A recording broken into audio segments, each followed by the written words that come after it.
Hello dear aspirants, welcome to our channel competitive warriors. Clerkship এক্সামিনেশনে আরও একটি video. আজকের যে টপিক সেটা হচ্ছে ট্রান্সলেশন।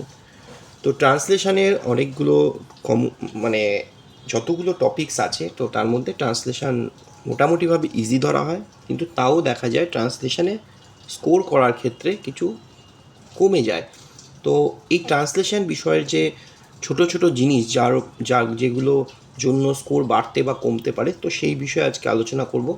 তো ট্রান্সলেশনের প্রথম যেটা ট্রান্সলেশন করতে গিয়ে আমাদের এই যে 1 ঘন্টার এক্সাম, যেহেতু এটা 1 ঘন্টার এক্সাম, আমাদের রাইটিং লিখতে হবে 6টা, তার মধ্যে 2টো ট্রান্সলেশন আছে। তো 2টো ট্রান্সলেশন আমরা লেখার জন্য ম্যাক্স টু ম্যাক্স আমরা 10 থেকে 12 মিনিট সময় পাবো, কারণ বাকি প্রেসি বা রিপোর্টের ক্ষেত্রে একটু সময় লাগে। তো ট্রান্সলেশনই হচ্ছে আমার কি ফ্যাক্টর, যেখানে আমি টাইম সেভ করব। তো টাইম সেভিং যে রাইটিং টপিকটা হচ্ছে সেটা হচ্ছে এই ট্রান্সলেশন। তো এই জন্য আমার ফার্স্ট পয়েন্টটি আমি এইটা রেখেছি যে ট্রান্সলেশনের ক্ষেত্রে প্র্যাকটিস এমনভাবেই করবে যে no time to think, read and write. অর্থাৎ এই পার্টটাতে কিন্তু তোমার প্যাসেজ পড়ার কোনো জায়গা নেই যে তুমি আগে পুরো প্যাসেজটা পড়বে তারপর তার ট্রান্সলেশন করবে, কারণ না, এখানে লাইন বাই লাইন ট্রান্সলেশন ছাড়া কোনো অপশান তোমার কাছে নেই।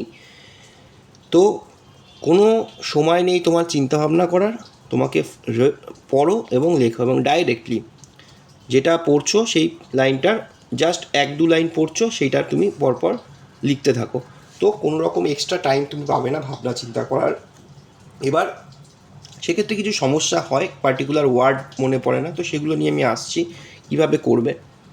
তো ফার্স্ট কিন্তু কন্ডিশন এটাই যে যখনই তুমি কোশ্চেন পেচ্ছ, ফার্স্টেই যদি তুমি ট্রান্সলেশন অ্যাটেম্প করো, এবার ক্ষেত্রে দেখা যায় ট্রান্সলেশনে আমরা কম টাইম ধরছি ঠিকই, কিন্তু যেহেতু প্রথম দিকে করা হয় অনেক সময় পেন চলে না, বা একদম এক্সাম হলের যে টেম্পারমেন্ট সেটা নিতে অনেকের সমস্যা হয়, যেন ট্রান্সলেশন অনেকটা টাইম কিল করে যায়। তো এই বাড়িতে প্র্যাকটিসটা কিন্তু এই জন্যই যে ট্রান্সলেশন আমি কোশ্চেন পাওয়ার সাথে সাথেই স্টার্ট করব, এবং যা লাইন থাকবে লাইন বাই লাইন ট্রান্সলেশন আমি শুরু করে দেবো, লেখাটা স্টার্ট করব। স্টার্ট করলে অটোমেটিক্যালি ফ্লো চলে আসবে। ফ্লো আসাটা খুব ইম্পর্টেন্ট। একবার ফ্লো চলে আসলে তারপর তোমার অটোমেটিক্যালি পেন চলবে, কারণ তুমি প্র্যাকটিস করে গেছো। নেক্সট হচ্ছে কি, ট্রান্সলেশনে আরেকটা প্যাসেজের যেটা থাকে সেটা হচ্ছে ডাইরেক্ট এবং ইনডাইরেক্ট স্পিচ নিয়ে প্রবলেম, অনেকেরই এই সমস্যাটা হয়। তো যদি প্যাসেজে ডাইরেক্ট স্পিচ থাকে তাহলে আমরা সেইটাকে ডাইরেক্ট স্পিচেই রাখবো, ডাইরেক্টটাকে আমরা আননেসেসারি ইনডাইরেক্ট স্পিচে করব না। যদি কোশ্চেন মার্ক দিয়ে ডাইরেক্ট স্পিচ করা থাকে, আমরা কোশ্চেন মার্ক দিয়ে যেমনভাবে বলেছে, টেন্স যেমনভাবে ডাইরেক্ট স্পিচে তেমন টেন্স দিয়েছে, ঠিক সেই টেন্সটাকেই আমরা ফলো করব। ডাইরেক্ট স্পিচটা ডাইরেক্ট স্পিচেই রাখবো, ইনডাইরেক্ট স্পিচে যাব না। তাহলে কী হবে, ট্রান্সলেশনের যেটা টেম্পো সেটা কিন্তু নষ্ট হয়ে যায় তুমি যদি ডাইরেক্ট থেকে ইনডাইরেক্ট যাও। ডাইরেক্ট স্পিচ বলাতে যতটা সুন্দর লাগে শুনতে ট্রান্সলেশনের ভেতরে প্যাসেজটাতে, ইনডাইরেক্ট যখনই করে দেবে সেখানে অনেকটা তার টেম্পো ডাউন হয়ে যাবে। তো আমরা ডাইরেক্ট স্পিচকে ডাইরেক্ট রাখবো, ইনডাইরেক্টকে ইনডাইরেক্ট রাখবো। ইন এক্সট্রিম কেস যদি আমরা কোনোভাবেই ডাইরেক্ট স্পিচটাকে ট্রান্সলেট করতে না পারি, অনলি তখন আমরা সেটাকে যদি ইনডাইরেক্টে নিয়ে যাই, তার মানেটাকে সেম রেখে তখন আমরা করব। আদারওয়াইজ আমরা ডাইরেক্টকে ডাইরেক্ট রেখে করারই চেষ্টা করব। ইন এক্সট্রিম কেস না পারলে তখনই ডাইরেক্ট থেকে ইনডাইরেক্টে যাব, অর্থাৎ চেঞ্জ করব, তবে মানে যেন সেম থাকে। নেক্সট হচ্ছে কি, লাইন ওয়াইজ না মিনিং ওয়াইজ, খুব একটা ভালো একটা পয়েন্ট, যে নর্মালি আমাদের ট্রান্সলেশন, যে প্যাসেজ ট্রান্সলেশন যখন আমরা করি, সেই প্যাসেজ ট্রান্সলেশন সবসময় মিনিং ওয়াইজ করতে হয়। অর্থাৎ যে মিনিং দিয়েছে সেক্ষেত্রে আমাদের একটু লাইনের বা একটু যেখানে ওখানে লাইন যেভাবে রয়েছে সেখানে একটু আগু পিছে হতে পারে, ওয়ার্ডের ক্ষেত্রে কিছু আগে পিছে হতে পারে, বাট আমাদের মিনিংটা যেন প্রপার একটা মিনিং যেন শুনতে ভালো লাগে, বা যে ট্রান্সলেশনটা ইংলিশে পড়ছে তার যেন এরকম না মনে হয় কেমন যেন খাপছাড়া লাগছে। বাংলায় শুনতে যতটা ভালো লাগবে, ইংলিশ শুনতে যেন ততটাই ভালো লাগে, কারণ দুটো ল্যাঙ্গুয়েজের এক্স্যাক্ট ট্রান্সলেশন যদি তুমি লিটারারি করো, লাইন বাই লাইন বা ওয়ার্ড বাই ওয়ার্ড করো, তাহলে শুনতে কখনোই ভালো লাগবে না। তোমাকে বাংলাটা যেমনভাবে বাংলার যে লাইনের যে বাক্য গঠনের যে স্ট্রাকচার এবং ইংলিশের যে বাক্য গঠনের স্ট্রাকচার সেটা কিন্তু ডিফারেন্ট।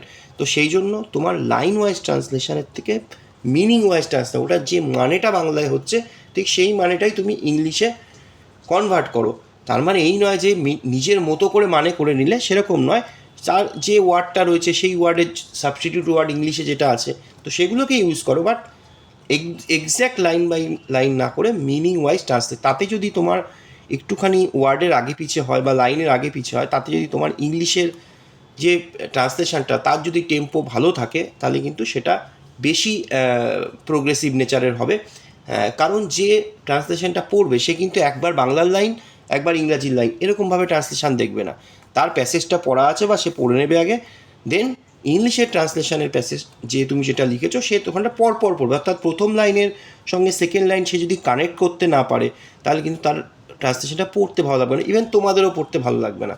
তো সেই জন্য মিনিং ওয়াইজ ট্রান্সলেশন করার চেষ্টা করবে, তাতে একটু এদিক ওদিক হলেও কোনো অসুবিধা নেই, তোমার টোটাল ট্রান্সলেশনের টেম্পোটা ভালো থাকবে। এটা একটা ছোট্ট টিপস ছিল। নেক্সট হচ্ছে গ্রামাটিক্যাল মিস্টেক্স। গ্রামাটিক্যাল মিস্টেক্স একটা বড় নাম্বার কাটার জায়গা ইন ট্রান্সলেশন। তুমি রিপোর্টে যদি ছোটোখাটো গ্রামাটিক্যাল মিস্টেক করো তাহলে সেক্ষেত্রে তবু নাম্বার কাটার চান্স যতটা কম থাকবে, ট্রান্সলেশন অনেক বেশি থাকবে, কারণ ট্রান্সলেশন তোমাকে ওটাই কাজ করতে দিয়েছে, সেখানে কোনোভাবে গ্রামাটিক্যাল মিস্টেক করা যাবে না। এটা কিন্তু খুব ভালো করে মাথায় ঢুকিয়ে নাও যে সবার আগে আমি যেটা করব তাতে যদি আমার এরকম হয় হয়তো দেখা গেল বাংলা ট্রান্সলেশনে, বাংলা টু ইংলিশ করছো, বাংলা ট্রান্সলেশনে দেখা যাচ্ছে সেন্টেন্সটা একটু বড় রয়েছে, কিন্তু ইংলিশ ট্রান্সলেশনে ওইভাবে তুমি সেন্টেন্সটাকে ক্লজ ওয়াইজ জুড়তে পারছো না, তাতে তোমার মনে হচ্ছে যে আমি গ্রামাটিক্যালি মিস্টেক হচ্ছে আমার। তাহলে যদি না পারো তাহলে ওই সেন্টেন্সটাকে, বাংলা সেন্টেন্সটাকে স্প্লিট করে দাও, ভেঙে দাও, ভেঙে ইংলিশে ছোটো দুটো সেন্টেন্স লেখো, অ্যান্ড সো এগুলো দিয়ে জুড়ে, তাতেও তোমার যদি গ্রামাটিক্যাল মিস্টেক না থাকে তুমি ভুল লেখার থেকে বেটার হবে সেটা। অর্থাৎ বাংলাতে বড় লাইন থাকতে পারে, সেক্ষেত্রে তুমি ইংলিশে সেটাকে ছোট ভেঙে দুটো লাইন বা তিনটে লাইনে করে লেখো, তাও বেটার হবে। তুমি যেন গ্রামাটিক্যাল মিস্টেক কোনোভাবে না হয়, সবার আগে এটা কিন্তু হবে কোনোভাবেই ভুল ইংলিশ লেখা বা ভুল বাংলার কোনো মাত্রাগত বা বানানগত ভুল যেন না হয়, অর্থাৎ মিস্টেক করা যাবে না, দেন ভালো খারাপ। নেক্সট হচ্ছে টেন্স। ট্রান্সলেশনের একটা বড় সমস্যা হচ্ছে টেন্স, কারণ ট্রান্সলেশনে যেহেতু আমাদের প্যাসেজ তুলে দেয়, তো সেক্ষেত্রে দেখা যায় যে কোনো একটা পার্টিকুলার ঘটনাকে বলছে, তো সেখানে পাস্ট টেন্স দিয়ে শুরু হয়েছে, কিন্তু ঘটনার ক্ষেত্রে সেটা কখন যে প্রেজেন্ট টেন্সে বলে যাচ্ছে সেটা বোঝা যাচ্ছে না। তবে এই ট্রান্সলেশনের ক্ষেত্রে তোমার এই জিনিসগুলো খেয়াল রাখতে হবে, তুমি কোন টেন্সে আছো, অর্থাৎ তুমি ইংলিশে যখন বলছো সেটা পাস্ট টেন্সে হচ্ছে ঘটনাটা না প্রেজেন্ট টেন্সে। বাংলায় অনেক সময় বাংলা এবং ইংলিশের ট্রান্সলেশনের ক্ষেত্রে বাংলায় যেটা যেন শুনে মনে হচ্ছে এটা প্রেজেন্টে আছে হচ্ছে, কিন্তু ঘটনাটা অ্যাকচুয়ালি পাস্টের। তো ইংলিশের ল্যাঙ্গুয়েজে যখন ট্রান্সলেট হবে, ইংলিশ যেহেতু প্রপার গ্রামার ফলো করে চলে, তখন কিন্তু ইংলিশের টেন্সটা খুব ইম্পর্টেন্ট। তো সেখানে তোমাকে টেন্সটাকে দেখতে হবে, ওখানে যদি তুমি প্রেজেন্ট টেন্স করে অথচ ঘটনাটা পাস্টেরই কথা বলছে, তাহলে সেক্ষেত্রে তোমার ওটা ভুল হয়ে যাবে। সেজন্য টেন্সগত এরকম অনেক এক্সাম্পল তোমরা পাবে যেখানে এই সমস্যাটা হচ্ছে যে পাস্ট টেন্সের একটা ঘটনা কোথাও না কোথাও ল্যাঙ্গুয়েজ দিয়ে প্রেজেন্টে ঢুকে গেছে, তো তোমাকে ওই টেন্সটাকে ফলো করতে হবে। নেক্সট হচ্ছে স্পেলিং মিস্টেক, যেটা নিয়ে একটু আগে বললাম। গ্রামাটিক্যাল মিস্টেকের পাশাপাশি স্পেলিং মিস্টেকটাও ইম্পর্টেন্ট, স্পেশালি বাংলার ক্ষেত্রে স্পেলিং মিস্টেক খুব দেখে এবং তার উপর নাম্বারও ডিডাক্ট হয়। তো স্পেলিং মিস্টেক করা যাবে না। ইংলিশের ক্ষেত্রেও কোনো পার্টিকুলার ওয়ার্ড যেটা স্পেলিং তুমি জানো না, পারলে ওই ওয়ার্ডটা স্কিপ করো, জোর করে ঢুকিয়ে তার স্পেলিং মিস্টেক যদি এক্সামিনারের চোখে পড়ে যায় দেন সেখানে নাম্বার ডিডাক্ট হওয়ার সম্ভাবনা থাকবে। তো স্পেলিং মিস্টেক আমরা করব না। নেক্সট হচ্ছে ট্রান্সলেশনের যে ডিফিকাল্টি, অর্থাৎ কী কী সমস্যা হয় ট্রান্সলেশন করতে গেলে। মূলত তিনটে সমস্যা আমি দেখেছি কপি চেক করতে গিয়ে, যেটা হয় একটা হচ্ছে যদি টাফ ট্রান্সলেশন দেয়। টাফ ট্রান্সলেশন মানে এই ক্লার্কশিপের মতো এক্সামে কিসের ভিত্তিতে টাফ বলা যায়। এক হচ্ছে কি টাফ হচ্ছে কোনো যদি ধরো কবিতার লাইন দিল, একটা পোয়েম দিয়ে দিল, পোয়েমকে ট্রান্সলেট করতে দিল, এবং প্রেসির ক্ষেত্রেও সেম জিনিস, তাহলে সেক্ষেত্রে এটা এক্সট্রিম টাফ হয়ে যায়। যদি ট্রান্সলেশনটা কোনো লিটারেচারকে, কোনো একটা পার্টিকুলার লিটারেচার কোনো জায়গা থেকে সেই কোনো ছোট্ট প্যাসেজ তুলে দেয়, তো সেক্ষেত্রেও তার যে ওয়ার্ডের চয়েসগুলো সেগুলো অনেকটা টাফ হয়ে যায়। এবং আরও একটা হচ্ছে যখন কোনো উক্তি থাকে, বিশেষত উক্তিটা একটু একটু যদি লিটারেরি উক্তি থাকে, একটু কঠিন টাইপের কোনো উক্তি থাকে, তো সেটাও ট্রান্সলেট করতে গিয়ে অনেক সময় ডিফিকাল্ট হয়ে যায়, কারণ অনেক সময় কী হয় বাংলাতে সেন্টেন্সগুলো জুড়ে থাকে তো একে অন্যের সাথে, তো ইংলিশে সেটাকে যখন ভাঙা মুশকিল হয়ে যায়, ক্লজ জোড়া মুশকিল হয়ে যায়। তো টাফ ট্রান্সলেশন বলতে কিন্তু এগুলোই, কবিতা দিতে পারে বা কোনো উক্তি, কঠিন উক্তি দিতে পারে, বা কোনো লিটারেচারের পার্ট যদি তুলে দেয় সেক্ষেত্রে কঠিন হতে পারে। তো এই তিনটে সম্ভাবনার চান্স ভেরি লেস। ক্লার্কশিপের মতো এক্সামে আমার মনে হয় খুব সহজ ট্রান্সলেশন পাবে যেটা লেখা যাবে। তো এই নিয়ে খুব চিন্তার কিছু কারণ নেই। যদি কঠিন আসে তাহলে সবার জন্য কঠিন হবে। তোমরা তোমাদের 100% দিয়ে লিখে আসবে, ছেড়ে আসবে না, যেরকম মনে হয় লিখে আসবে। নেক্সট হচ্ছে লেন্দি ট্রান্সলেশন হতে পারে আরেকটা ডিফিকাল্টি, যে এটা হচ্ছে কি ট্রান্সলেশন হয়তো সহজ হবে কিন্তু সেটা টাইম কিলিং ট্রান্সলেশন হবে, অর্থাৎ তোমার প্যাসেজটা বড় দিয়েছে, এটাতে সময় অনেক বেশি লাগছে, এরকম এটার পসিবিলিটি আছে। যদি ক্লার্কশিপে যে কোনো একটা কোশ্চেন হয়তো কঠিন দেয় বা দিতে পারে, সেখানে ট্রান্সলেশনের একটা সম্ভাবনা আছে। কঠিন এই অর্থে লেন্দি দিল, এটা তোমার টাইম কিল করলো। তো এই পসিবিলিটিটা আছে, তার জন্য তোমাকে ওই যে ফার্স্ট পয়েন্ট বলেছি রিড অ্যান্ড রাইট, যদি তুমি ওই পেসে লিখে যাও, যতই কঠিন দিক না কেন তোমার 7-8-10 মিনিটের বেশি সময় লাগবে না, যতই বড় দিক না কেন। তো সেটা অন্য জায়গায় টাইম তখন ম্যানেজ করতে হবে। তো এই লেন্দি ট্রান্সলেশনের একটা পসিবিলিটি থাকছে। নেক্সট এবং লাস্ট যে ডিফিকাল্টিটা হয়, খুব কমন ডিফিকাল্টি, প্রত্যেকটা ট্রান্সলেশনে একটা বা দুটো ওয়ার্ড বা তার বেশি হতে পারে এরকম পাওয়া যায় যার বাংলার ওই ওয়ার্ডটার ইংলিশ তোমার মনে পড়ছে না। এটা পরীক্ষার হলে হয়, হয়তো কমন ওয়ার্ড তুমি জানো, বাট ওই অ্যাট দ্যাট মুমেন্ট তোমার মনে পড়ছে না। তখন তুমি কি করবে? ওই জায়গাটা অনেকে দেখি ফাঁকা রেখে দেয়। এই জিনিসটা কখনো করবে না, ফাঁকা রাখবে না। ওর যে সাবস্টিটিউট ওয়ার্ড হয়, যে ওই ওয়ার্ডটা তোমার মনে পড়ছে না পার্টিকুলার, তোমার যেরকমভাবে মনে হয় যে এইটাকে দিয়ে আমি এটা এক্সপ্রেস করতে চাইছি না, আমি বোঝানোর চেষ্টা করেছি, এক্সামিনার পড়লে অ্যাটলিস্ট এইটা রিয়েলাইজ করবে যে তুমি চেষ্টা করো, তুমি হয়তো পার্টিকুলার ওই ওয়ার্ডটার এক্স্যাক্ট ইংলিশ জানো না, বাট তুমি চেষ্টা করেছো যে ওর সিমিলার একটা জিনিস বোঝানোর। তোমার প্যাসেজটার ওপর টোটাল প্যাসেজে যদি পড়তে পড়তে একটা ব্ল্যাঙ্ক পায়, সেটা যতটা না খারাপ, তার থেকে তুমি ওই ব্ল্যাঙ্কে এক্স্যাক্ট ওটা না বোঝাতে পারলেও তুমি ওর কাছাকাছি বোঝানোর চেষ্টা করেছো, সেটা বেটার অ্যাপ্রোচ। সেই জন্য এই সমস্যাটা প্রত্যেকেই ফেস করো।